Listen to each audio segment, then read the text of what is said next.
வணக்கம். இன்னைக்கு 31 ஜனவரி 2022. டைம் வந்து கரெக்டாக 9 மணி 17 நிமிஷம் ஆகுது. செகண்ட் கேண்டில் முடிஞ்சு தேர்ட் கேண்டில் ஃபார்ம் ஆகிருக்கு. செகண்ட் கேண்டிலுடைய ஹைலோ வந்து மார்க் ஆகிருக்கு ரோபோவால். இப்போது 38,202ன்றது செகண்ட் கேண்டிலுடைய ஹையானது. லோவானது 38,112. லோவை கட்டாச்சுன்னா நமக்கு சார்ட்டில் பேங்க் நிஃப்டி சேல் சிக்னல் காட்டும்.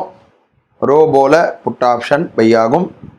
அதே போல் சார்ட்டில் பேங்க் நிஃப்டி பை ஆகிற பட்சத்தில் நமக்கு ரோபோவில் கால் ஆப்ஷன் பை ஆகும். இன்றைக்கி பொறுத்த மட்டிலும் நம்ம அட் த மணி ஆப்ஷன் ஆட்டோமேட்டிக்காக வந்து ரோபோவை எல்லாமே செலக்ட் பண்ணி எடுத்துக்கோம். நாம் எதுவும் அதில் பண்ண வேண்டிய அவசியம் இல்லை. ரோபோ எல்லாமே ஆன் பண்ணி வச்சுருக்கோம். இப்போது பட்ஜெட் செஷன் போயிட்டுருக்கிறதுனால நாம் வந்து ரொம்ப கேர்ஃபுல்லாக ப்ராப்பரான மணி மேனேஜ்மெண்ட் வச்சு நம்ம ட்ரேட் பண்ணக்கூடிய அவசியத்தில் இருக்கோம். ரொம்ப கேர்ஃபுல்லாக பார்த்துக்கணும். ஸோ இன்னும் எந்த விதமான சிக்னல்ஸ் ஜென்ரேட் ஆகலை. வெயிட் பண்ணி பார்க்குறோம். நமக்கு ஒரே டைம் செல்லாச்சு. செல்லான உடனேயே ஸ்டாப் லாஸ் ஹிட் ஆகிடுச்சு. ஏன்னா அவ்வளோ ஸ்பீடாக ஸ்பைக் வந்து மேலே ஏறி இருக்கு கேண்டில். அதாவது புட் ஆப்ஷன் பை ஆகிட்டு உடனே நமக்கு ஸ்டாப் லாஸ் ஹிட் ஆகிருக்கு. நம்ம சார்ட்டில் பார்க்குறோம். 375 ரூபா கிட்ட நமக்கு எம்டிஎம் மைனஸில் இருந்திருக்கு. ஏன்னா டக்குன்னு கீழே இறங்குச்சு, உடனே மேலே ஏறினதுனால நம்முடைய ஸ்டாப் லாஸ் ஹிட் ஆகிடுச்சு.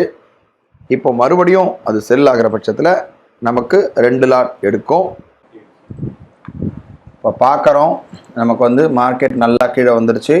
நம்முடைய லாபம் பார்த்தோம் அப்படின்னா சரியாக வந்து 3,200 இருக்குது.